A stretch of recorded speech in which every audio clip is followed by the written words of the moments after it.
তো এরা হইতেছে বিশ্বের সবচেয়ে বড় পেটুক ভেড়ার দল। তো এরা যেই দিক দিয়ে যায় সবকিছু সাফ করে দিয়ে যায়। এই যে আদিবাসীদের ঘরের 14টা বাজায় দিছে। তো এরা ঘাস খাইতে খাইতে গরুদের এলাকায় ঢুকে পড়ছে। তো একটা গরু এসে তার মালিককে বলতেছে আমাদের সব ঘাস খেয়ে নিচ্ছে ভেড়ার দল। আমি বিশ্বাস করি না, আমি বিশ্বাস করি না। তোর মরণের চুলকানি উঠছে।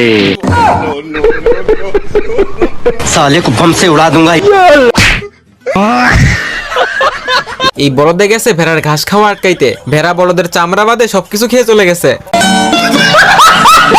মানে কপাল খারাপ হইলে যা হয় আর কি। এই লোক মাছ মারতে গিয়ে পড়ছে মহা ঝামেলায়। সে যখনই পানিতে বড়শি ফেলে সব সুতা এলোমেলো হয়ে গিট লেগে যায়। নতুন বড়শি বের করার পরেও একই অবস্থা। रुक तेरे को बताते।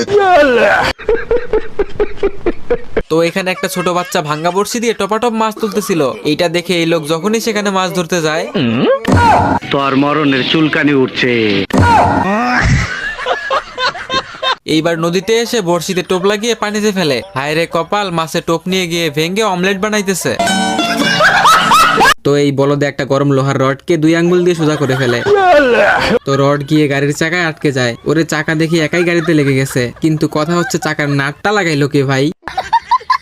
তো ওই বলদের দেখা দেখি এই হালাই দেখেন কি করতেছে, দাঁত দিয়ে কামড় দিয়ে চাকায় লোহা লাগাচ্ছে। কুত্তাও মনে হয় এমনি কাউরে কামড়ায় না। रुक तेरे को बताते। তো এই বলদে ঘোড়ার পায়ে তার হাত দিয়ে লোহা লাগিয়ে দেয়। আমার কাছে কোনো ব্যাপারই না। আমার बेकार है भैया, मैं तो टूट गया।